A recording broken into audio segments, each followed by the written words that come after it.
ନାଇଁ ଧର୍ମଶାଳା କଥା ପଚାରିଲେ ଭଲ କଥାଟେ। ଗୋଟେ ଅଦ୍ଭୁତ ପରିସ୍ଥିତି ସେଠି ସୃଷ୍ଟି ହେଇଛି। ସେଠି ଜଣେ କିଏ ଯୋଉ ବିଧାୟକ ଜିତିଛନ୍ତି ସେ ବୋଧହୁଏ ନିଜ ପରିଚୟ ସଙ୍କଟରେ ଟିକେ ଏବେ ଅଛନ୍ତି। କଣ ପରିଚୟ ସଙ୍କଟ? ବେଳେ ବେଳେ ତାଙ୍କୁ ମୁଖ୍ୟମନ୍ତ୍ରୀ ଡାକୁଛନ୍ତି, କେନ୍ଦ୍ରମନ୍ତ୍ରୀଙ୍କ ସହିତ ସେ କଣ ଯାଇ ବେଳେ ବେଳେ ଫଟୋ ଉଠଉଛନ୍ତି। ନିଜକୁ ସେ ଆତ୍ମଘୋଷିତ ବିଜେପିର ବଡ ନେତା ବୋଲି କହୁଛନ୍ତି। କିନ୍ତୁ ମୁଁ କଣ ଖବର ପାଇଲି ତାଙ୍କୁ କୁଆଡେ ପୁରୀରେ କଣ ଗୋଟେ ଟ୍ରେନିଂ କ୍ୟାମ୍ପ ହଉଥିଲା, ତାଙ୍କୁ ଡାକି ନାହାନ୍ତି। ସେଇଥିପାଇଁ ତାଙ୍କର ଟିକେ ବୋଧେ ମନ ଭିତରେ ରାଗ ଆସିଛି। ତେଣୁକୁ ନିଜ ସତୀତ୍ୱ ପ୍ରମାଣିତ କରିବା ପାଇଁ ସିଏ ଏଇଭଳିଆ ଗୁଣ୍ଡାରାଜ ବୋଧେ କରୁଛନ୍ତି। ଆପଣମାନେ ଜାଣିଥିବେ ଗଲା କାଲି ଆମର ଯିଏ ମୁଖ୍ୟମନ୍ତ୍ରୀ କହିଲେ ଯେ ଓଡ଼ିଶାରେ ୟୁପି ମଡେଲ ହବ।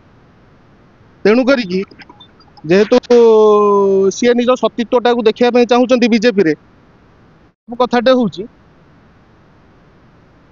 ଯୋଉମାନଙ୍କୁ ଧରିକି ସିଏ ବାଲି ପାହାଡ ସବୁ କଥାରେ ମାତିଛନ୍ତି, ଯୋଉମାନଙ୍କୁ ଧରିକି ସିଏ ଝାମେଲା କରୁଛନ୍ତି, ଯୋଉମାନେ ତାଙ୍କରି ସହିତ ମିଶିଛନ୍ତି, ଫଟୋ ବୁଲୁଛି, ଝାମେଲା କରୁଛନ୍ତି, ସେ ଯୁବକ ବନ୍ଧୁ ମାନେ ଟିକେ ବୁଝିଯିବା ଦରକାର।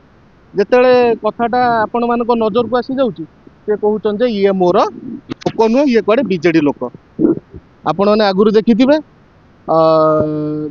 କୋଉଠି ପାହାଡ ଚୋରି ହେଲା, କୋଉଠି ବାଲି ଚୋରି ହେଲା, ଯେତେବେଳେ ଆପଣ ମାନେ ତା ଉପରେ ଖବର ପ୍ରକାଶ କରିବେ ସେ ହେଇଯାଉଛି ବିଜେଡି ଲୋକ।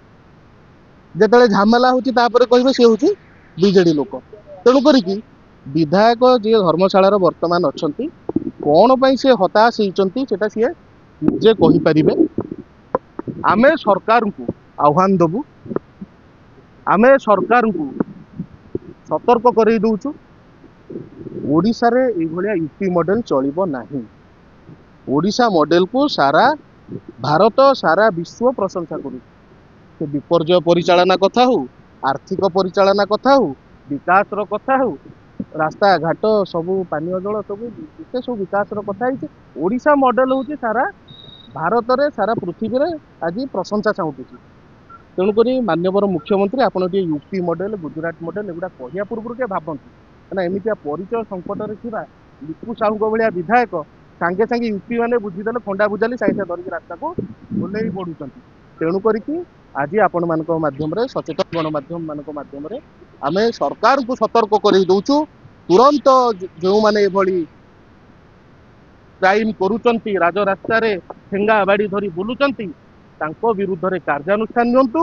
ଏବଂ ଆପଣ ଯଦି ସେ ବିଧାୟକଙ୍କର ଆଉ ସତୀତ୍ୱ ପରୀକ୍ଷା କରାନ୍ତୁ ନାହିଁ, ତାଙ୍କୁ ସାଙ୍ଗରେ ନେଇଯାଆନ୍ତୁ, ନହେଲେ ତାଙ୍କୁ ବିଦା କରିଦିଅନ୍ତୁ। ସେଭଳିଆ ଲୋକଙ୍କୁ ଅଧା କରିକି ଛାଡନ୍ତୁ ନାହିଁ।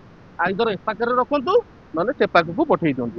କହିବା କଥା ସେ ଦିଲ୍ଲୀରେ ଅଛନ୍ତି, ଆକ୍ରମଣ ସହିତ ତାଙ୍କର ସମ୍ପୃକ୍ତି ନାହିଁ। ନାଇଁ ସିଏ କହୁଛନ୍ତି ବିଜେଡିର କିଛି ନେତା ମାନେ ଏମିତି କରିଛନ୍ତି, ବିଜେଡିର। ନାଇଁ ଆପଣ ତ ଦେଖୁଛନ୍ତି ଫଟୋ କାଲିଠୁ। ମୁଁ ଏକଥା ମଧ୍ୟ ସ୍ପଷ୍ଟ କହିସାରିଛି, ଯେତେବେଳେ ଆପଣ ମାନେ ଗଣମାଧ୍ୟମରେ ଗୋଟିଏ ଗଣ୍ଡଗୋଳ କି ବାଲି ଚୋରି ପାହାଡ ଚୋରି ଦେଖେଇବେ, ତାପରେ ସେମାନେ କହିବେ ଇଏ ହଉଛନ୍ତି ବିଜେଡି ଲୋକ। କିନ୍ତୁ ତା ପୂର୍ବରୁ ତାଙ୍କର ମଧୁଚନ୍ଦ୍ରିକା ରହୁଛି। ସବୁଠାରୁ ଗୁରୁତ୍ୱପୂର୍ଣ୍ଣ କଥା ଯୋଉ କଥା ମୁଁ କହିଲି, ପୁରୀରେ ଗୋଟେ କୁଆଡେ ଜେପି ନଡ୍ଡା ସାହେବ ଆସିଛନ୍ତି, କଣ ଗୋଟେ କାର୍ଯ୍ୟକ୍ରମ ହଉଛି ତାଙ୍କର, ତାଙ୍କୁ କୁଆଡେ ଡାକି ନାହାନ୍ତି। ସେଇ ମନସ୍ତାପ ଭିତରେ, ସେଇ ପଶ୍ଚାତାପ ଭିତରେ ସେ କୁଆଡେ ବାହାରକୁ ପଳେଇଛନ୍ତି ବୋଲି ଆମେ ଖବର ପାଇଛୁ।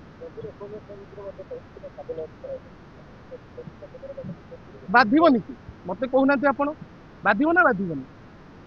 ତାଙ୍କୁ ଯଦି ମୋ କହିବା କଥା, ଯଦି ସାଙ୍ଗରେ ରଖିବ ରଖ, ନହେଲେ ବିଦା କରିଦିଅ। ଏ ଅଧା ଖଣ୍ଡିଆ କରିକି ଛାଡିଛ ଯେ ସିଏ ଖାଲି ମଝିରେ ମଝିରେ ବାୟା ବାଟୁଳା ଭଳିଆ ହଉଛନ୍ତି। ତେଣୁ କରିକି ଆପଣମାନଙ୍କ ମାଧ୍ୟମରେ ମୁଁ ଆଜି କହିଦେବା ପାଇଁ ଚାହୁଁଛି, ସରକାର ତୁରନ୍ତ କାର୍ଯ୍ୟାନୁଷ୍ଠାନ ନିଅନ୍ତୁ।